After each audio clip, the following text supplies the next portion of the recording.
2075 सालमा तत्पश्चात निजी विद्यालयप्रतिको अभिभावकको आकर्षण र बालबालिकाहरूको आकर्षणलाई केही हदसम्म सामुदायिक विद्यालयतर्फ परिवर्तन गर्न सफल रह्यो।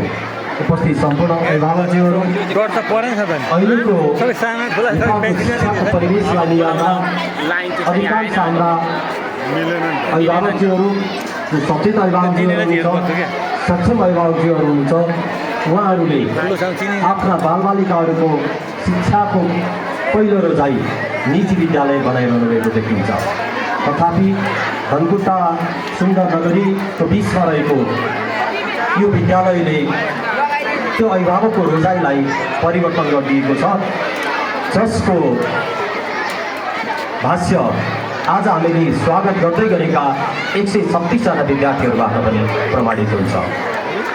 हामीले बाल विकासमा मात्रै 20 जना नयाँ विद्यार्थी नर्सरीमा, त्यस्तै गरेर केजी बाल विकास ख भनेर 11 जना गरेर 21 जना विद्यार्थी आजको मितिसम्म भर्ना गरेका छौँ।